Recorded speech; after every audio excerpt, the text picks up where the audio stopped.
This channel does not promote any violent, harmful, or illegal activities. All content provided by this channel is meant for an educational purpose only.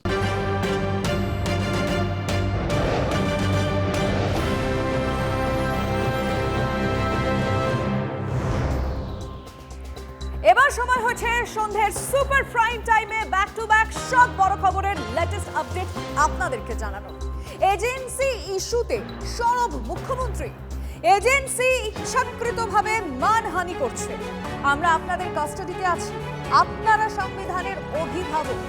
বিপর্যয়ের হাত থেকে বাঁচান সংবিধানকে, দেশকে বাঁচান, গণতন্ত্রকে বাঁচান। আইপ্যাক কাণ্ডের মধ্যে সুপ্রিম কোর্ট ও হাইকোর্টের প্রধান বিচারপতির কাছে আবেদন মুখ্যমন্ত্রী। হাইকোর্টের জলপাইগুড়ি সার্কিট বেঞ্চের নতুন ভবনের উদ্বোধনে আবেদন মুখ্যমন্ত্রী। My request would be to my Chief Justice, to all the judges, that please see, our constitution must be protected from disaster. Our democracy must be protected from the disaster.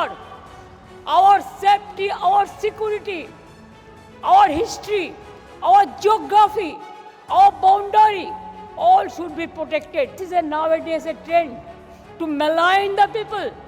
And please see, there are so many agencies are defaming, deliberate attempt to defame. Please protect the people. I am not saying for me, I am saying save democracy, save people, save judiciary, save country, save constitution. We are under your custody. And constitution, you are the guardian of the constitution. You are nobody super than you, the judiciary. Thank you so much.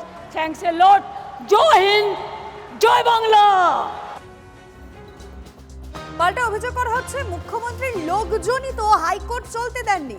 আদালতে মামলা চলার সময় সমস্যা তৈরি করা হয়েছে, আদালতে মামলা চলতে দেওয়া হয়নি। তিনি আবার সংবিধান বাঁচানোর কথা কি বলছেন? পাল্টা বিজেপি নেতা ও আইনজীবী তরুণজ্যোতি তিওয়ারি বলেছেন।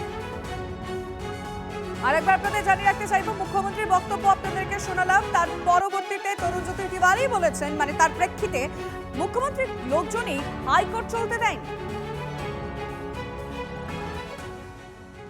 ডেমোক্রেসির কথা মমতা বন্দ্যোপাধ্যায় যখন বলেন, তখন পশ্চিমবঙ্গের ওই ডেমোক্রেসির একমাত্র রক্ষক কলকাতা হাইকোর্টকে প্রোটেক্ট করার দায়িত্ব নিন।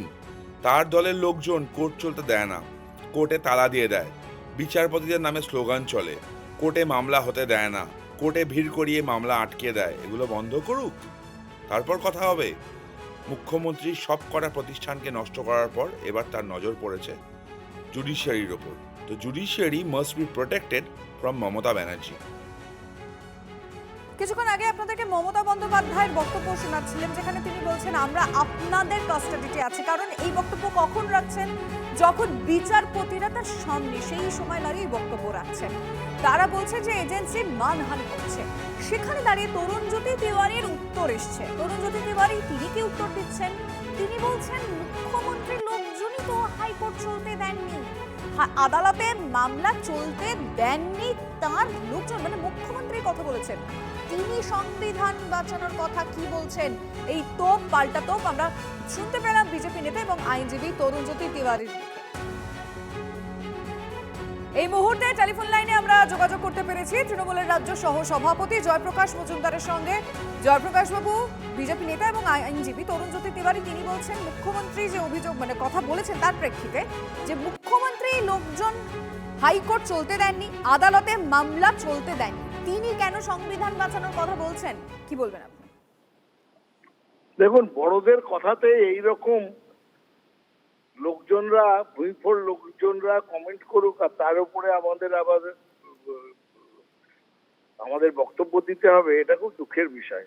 আমি এর উপরে বলবো না, কারণ এটা অনেক বড়দের ব্যাপার। সংবিধানের কথা বলছেন একজন নির্বাচিত মুখ্যমন্ত্রী, 3 বারের নির্বাচিত মুখ্যমন্ত্রী, আর সেইখানে বলছেন যে সংবিধান রক্ষার কথা বলছেন জাস্টিসদের কাছে, হাইকোর্ট সুপ্রিম কোর্টের জাস্টিসদের কাছে সংবিধান রক্ষার কথা বলছেন একটি রাজ্যের নির্বাচিত মুখ্যমন্ত্রী।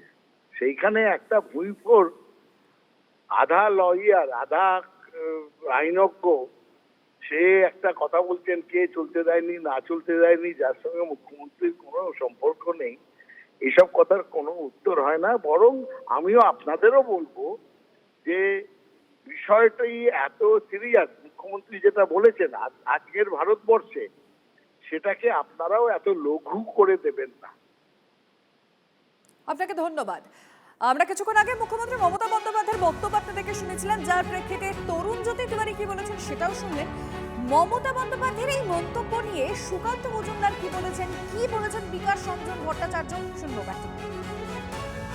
হারা শুধুমাত্র সময়ের অপেক্ষা, মুখ্যমন্ত্রী পার্টি বিদায় নেওয়া সময়ের অপেক্ষা, সেই জন্য ডেসপারেট হয়ে এই সমস্ত কথা বলছেন। আজকে এই সার্কিট বেঞ্চের উদ্বোধনে যিনি সব থেকে বড় ভূমিকা পালন করেছিলেন বিজেপির নেতা জুপিদা, তার কথা উনি মনে করলেন না। এবং সব থেকে বড় বিষয় হচ্ছে, যদি গণতন্ত্রকে রক্ষা করতে হয়, গণতন্ত্রকে যদি বাঁচাতে হয়, আর তাতে যদি জুডিশিয়ারিকে উনি যেভাবে হস্তক্ষেপ করতে বলছেন, তাহলে জুডিশিয়ারিকে প্রথম কাজ হবে কান ধরে মমতা বন্দ্যোপাধ্যায়কে জেলের ভেতর ঢোকানো। ইতিপূর্বে আমরা দেখেছি এই রাজ্যের বিচারপতিদের এবং বিচার ব্যবস্থাকে কলঙ্কজনক পর্যায়ে মমতা নিয়ে গেছে পরিকল্পিতভাবে। বিভিন্ন বিচারপতিদের গালমন্দ করেছে, মিছিল করেছে, পোস্টারিং করেছে। আজকে নিজে একটা চূড়ান্ত গুন্ডামি করেছে, চাইছেন কি সেই গুন্ডামির পক্ষে বিচার ব্যবস্থাকে দাঁড় করানোর জন্য? এই মুহূর্তে সাংবাদিক বৈঠকের মুর্শিদাবাদের মেরেছে, যখন ভিডিও আমরা পেলাম, তখন আমরা যখন কম্পেয়ার করলাম, তো উই ফাউন্ড কি এরা ছিল। তো এই চারজনকে আমরা অ্যারেস্ট করে ও পার্টিকুলার কেসে আমরা পাঠাবো, যে জার্নালিস্ট ইঞ্জুরি যে কেস আছে কালকে। এছাড়া বাকি টোটাল যে 30 জন আছে, 30 জন মধ্যে আমরা এখন যে ডিফারেন্ট মিডিয়া দেখে আমার যে ক্রাইম টিম আছে, সাইবার টিম আছে, ও ম্যাচ করছে কি সবের আগেনস্ট কোথায় কোথায় কোন কোন ভিডিওতে এভিডেন্স আছে, এই ভিডিওতে দেখা যাচ্ছে একে ভাঙচুর করতে, এইসব এরকম করে আমরা করছি। টোটাল 30 জনকে যে তুললাম, ওকে কেস ভেরিফাই করে আমরা কোর্টে পাঠাবো। একটা লাস্ট কথা, এই যে রিগার্ডিং মিডিয়া, আপনারা জানেন আগে থেকেই আমরা স্পেশালি মুর্শিদাবাদ পুলিশ মিডিয়ার সঙ্গেই সবসময় চলে, আমাদের রিলেশন আগে থেকে খুব ভালো, খুব সুন্দর আছে। এই যে ঘটনা হলো, আপনাদেরকে একটা খুব খুব বিনীতে আমাদের একটা রিকোয়েস্ট থাকবে, যখন এরকম সিচুয়েশন আছে, যখন পরিস্থিতি একটু খারাপ দিকে হতে পারে, সিচুয়েশন টেন্স আছে, তখন যখন আপনি যাচ্ছেন কভার করতে, আমি কালকে যে সিচুয়েশন জানাচ্ছি, কালকে 2 জন সাংবাদিক, একজন এবিপি আনন্দ, একজন ক্যালকাটা নিউজ, 2 জনকে আমরা আমাদের এসডিপিও বেলডাঙ্গা এন্ড আইসি হরিয়ারপাড়া ওখানে যাচ্ছিল কথা বলতে, কিছু লোক হ করে একটু মানে চেষ্টা করেছিল, ওকে বের করে সেভ করলাম। কালকে 2 জনকে আমরা সেভ করলাম। এই ঘটনা হলো, we are also very sorry কি মানে কি একটা ঘটনা, খারাপ ঘটনা ঘটে গেল, but we have lodge a case, we have arrested. তো এই জন্য লাস্ট যে কথা বলবো, যখন মিডিয়া এরকম সিচুয়েশনে এইগুলো যে সিচুয়েশন আছে ওখানে যাচ্ছে, একটু নিজে চিন্তা ভাবনা করে রাখবেন। যখন আপনি বলছেন, একটা সেন্টিমেন্ট আছে, একটা মাইগ্রেন্ট লেবার ইস্যু নিয়ে অনেক দিন থেকে চলছে, অনেক জায়গা আমরা যে আলাদা স্টেটগুলোতে লোক যখন পুলিশ ডিটেইন করে রাখে, তারপর আমরা কথা বলে অনেক লোককে বের করে নিয়ে এসেছি। লেকিন একটা এই সেন্টিমেন্ট আছে, লোক এখান থেকে বাইরে গিয়ে কিছু ঘটনা ঘটছে যেখানে লোক মার খাচ্ছে।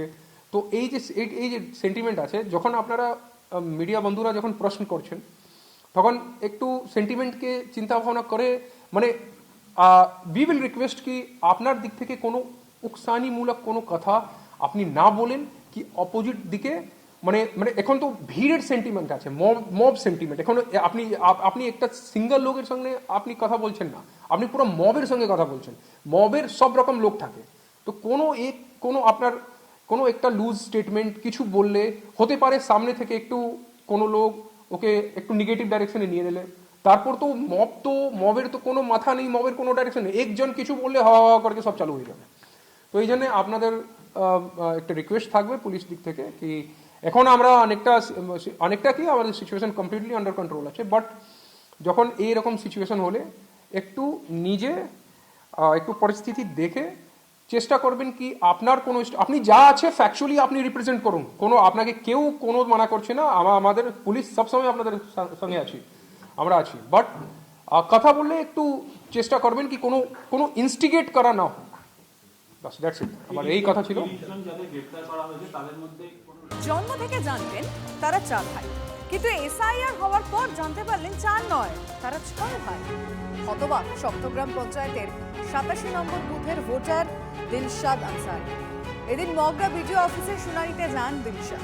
অভিযোগ, কয়েক পুরুষ ধরে তারা মাসবেরিয়ার বাসিন্দা। আচমকাই শুনানিতে গিয়ে আজব তথ্য শুনে অবাক দিলশাদ। সৌদি থেকে শুনানিতে এসেছেন মোহাম্মদ সাবির খান। পেটের তাগিদে বাইরে থাকতে হয়। আচমকা নোটিসে এত খরচ করে দেশে আসতে হয়রানির শিকার সাবির। ক্যামেরার সামনে উগরে দিলেন ক্ষোভ। আমার পাসপোর্টে মিনিমাম 10 কান্ট্রি স্ট্যাম্প আছে, কিন্তু আমার নাম হেয়ারিং এ এসে গেছে। সব ডকুমেন্ট সাবমিট করার পরে ভোটার আইডি কার্ড, আধার কার্ড, পাসপোর্ট কপি সব কিছু জমা করেছি। 2002 ভোটে দিয়েছি, আমার বাবাও ভোট দিয়েছে, কিন্তু আমাদেরকে এমার্জেন্সি ছুটি নিয়ে এখানে আসতে হলো। আমার হিসাবে 80% লোকের হাতে আজকে নোটিশ আছে। মানে ওই নোটিশ কাদের কাছে? মানে যারা নিজের মা বাবার সন্তান তাদের হাতে। ভোট দিয়েও এরকম ভোট দিয়ে হয়রানি হচ্ছে। আমাদের তো মানে বুথে এমন এমন লোকের মানে নোটিশ এসছে যাদের বয়স 100 বছর হয়ে গেছে, তাদেরও নোটিশ এসছে।